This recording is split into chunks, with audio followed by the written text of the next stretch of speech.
With Andrade and Sammy Guevara getting into a heated exchange and more, this is Wrestling Hub. My name is John and you're watching the Wrestling Report for October 4th.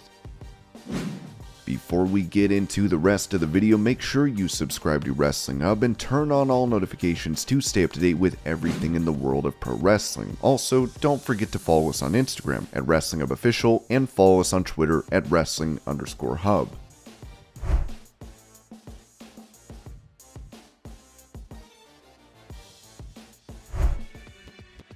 With Johnny Gargano attacked by Austin Theory on Raw this week as well as last, he spoke on Raw Talk and made it clear that he will remind Theory of who he truly is. Before he was the youngest United States champion of all time, before he was the youngest Mr. Money in the Bank, he was known as Johnny Gargano's lackey in NXT. I don't care what he does, where he goes, I don't care what he does with that briefcase. He will always just be Johnny Gargano's lackey. That is what he is known for. Next week, Brooklyn, the Barclays Center, the place where I wrestled my first takeover, the place where I won the NXT Championship. The Barclays Center is Johnny Wrestling's house. Johnny Gargano, Austin Theory, Monday Night Raw. Finally, me and Theory one-on-one. I'm going to remind him that he is just Johnny Gargano's lackey.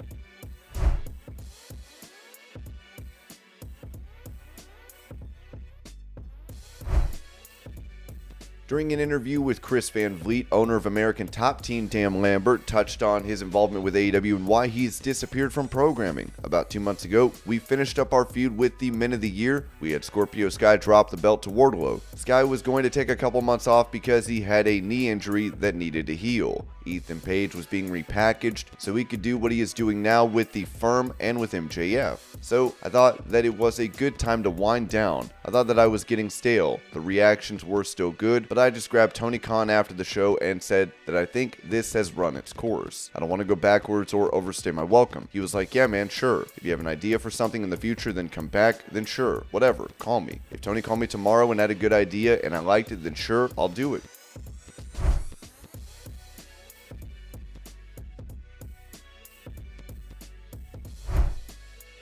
Speaking about the upcoming match between Riddle and Rollins at Extreme Rules, Booker T praised Rollins on Raw Talk, saying Riddle is going to be stepping into his comfort zone in the fight pit. This is familiar territory for Riddle, but I must say Seth Rollins is the most dangerous Seth Rollins that I've ever seen right now at this point. No titles or anything like that, but Seth Rollins has been creating some beautiful work over these past 365 days, setting himself up for this very moment. Everybody has got a bullseye on Seth Rollins. At the end of Raw last night, Riddle and Rollins could be seen having a drawn-out brawl. Here's the video. Oh shit! Oh shit! Oh shit! Oh, he just came here! Oh fuck! Oh shit! Oh, this could be a dark match right here, man. Oh shit! Oh god! Oh! Oh shit! Seth Rollins has a Oh shit! Oh my god! Oh! It might not be a dark match, but just a beatdown or something. Oh shit! Oh shit! Oh!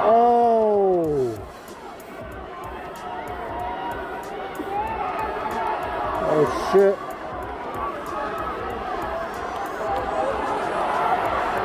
Oh my god! Oh my god! Delivering the beatdown on Seth Rollins. God, oh shit! Oh shit! Yeah. Oh my god. Yeah. Come on, Rollins. Come on, Seth.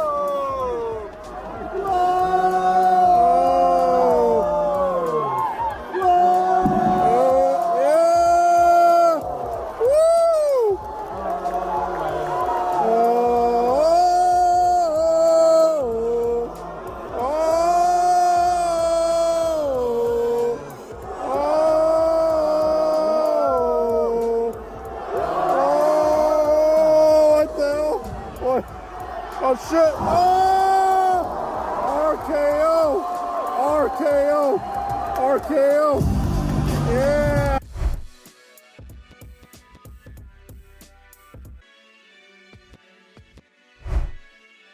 Talking to the Boveda podcast about Triple H being in charge of creative in WWE, Hall of Famer Mark Henry said, "You know what? It was bound to happen at some point. I didn't think that it was going to happen the way that it happened, but Triple H is more than adequate of running the company and being the boss. I never met anyone who was more passionate about pro wrestling than he was. His ultimate goal was to be who he is. I'm sure in his heart of heart he never dreamed about marrying the boss's daughter and being a part of the family, but that's what happened and he's taken over. There's a lot of things that the wrestling community looked at and thought, man, that failed. WWE didn't capitalize on this, and he's fixing all of those things and making the fan base over there happy, so he's doing a good job."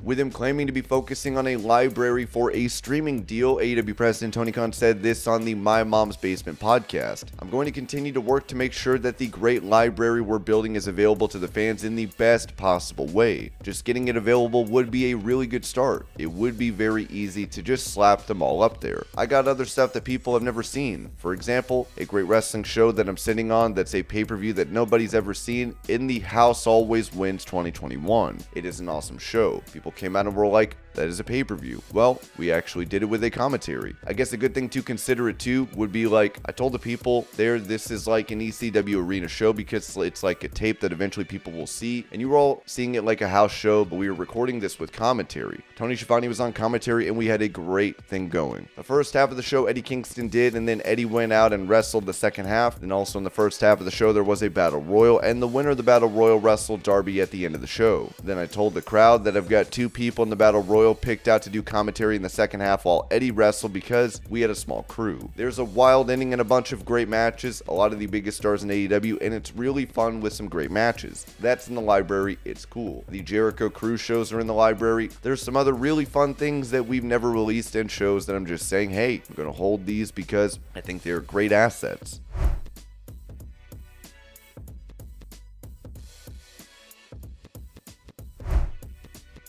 For that same interview, Tony Khan revealed his original plans for debuting the Great Muta, as he said. Great Muta, we'd been talking about for a long time, and it was funny because Mox brought it up in the press conference, and we were already talking about it, and I was like, they're with New Japan. So I was kind of like, I don't know if this is the best time, John. We were already working on it. But yeah, the timing was very good. I originally wanted to get Muta for All Out, and he was not available, and then it just seemed like a great idea for Grand Slam.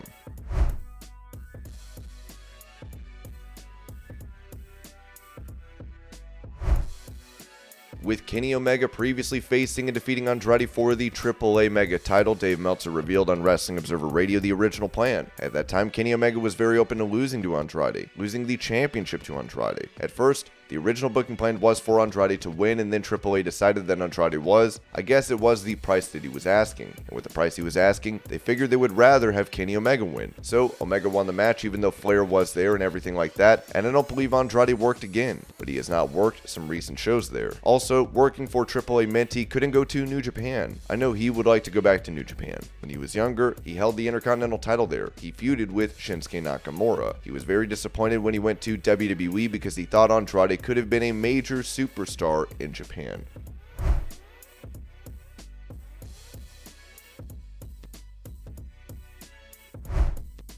For an interview with Mas Lucha, AEW star Andrade spoke about being in AEW and then touched on preferring it to the previous schedule he had in WWE. Right now I feel a little stagnant. I feel like I want more. I feel like although I have a good contract, the schedule is good. I feel like the schedule, because WWE was inhuman, it was quite a lot. People cannot imagine. They think because he is fighting on TV, it is the only time he fights. There are non-televised matches in other cities, other countries. It's difficult because I want more. I feel like I want more that rushes back. It's the pressure that we want more.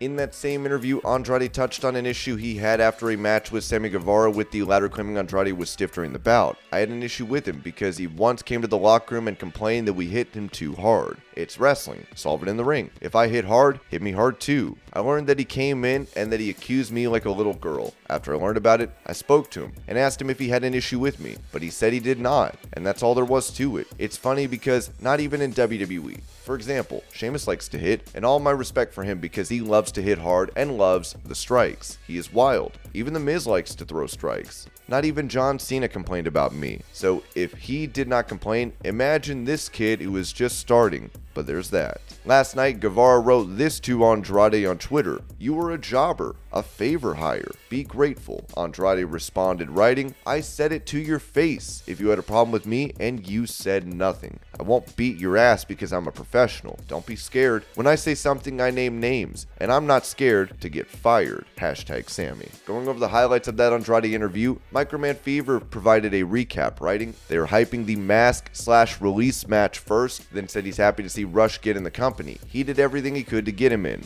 Andrade said Ric Flair's appearance was Conan's idea at first, but Triple H put up nothing to make it happen. He did it for Andrade. He still dislikes Triple H and says they owe him for that favor. He was really nervous about working the last match in front of all those names. Felt responsible for anything bad that could have happened. Andrade asked about how happy he feels in AEW. He starts troll laughing. He thought he would grow in AEW. Says it's a great contract and schedule, but he feels stuck in his career. Triple H was a big supporter of his during his WWE stay. Thankful for him. He can't communicate directly with him, but can through Charlotte. Still is with AEW. If he were to be free again, he would not want to return to Mexico. Thinks it's a step back. When he left WWE, he talked with Triple H but never agreed on terms for regular work. Later, Conan threw him a proposal to work 3 Triple Manias in conjunction with AEW. Andrade said he wanted to work new people when he left WWE, work all these different companies. The idea was the Ospreay match, but CMLL stuck out their foot. Andrade respects New Japan and CMLL in that decision, but found it awkward that the Lucha Bros worked New Japan people later on. Andrade says he had a confrontation with Sammy Guevara after he cried backstage about hitting him too hard. Andrade settled it with words and it didn't amount to anything.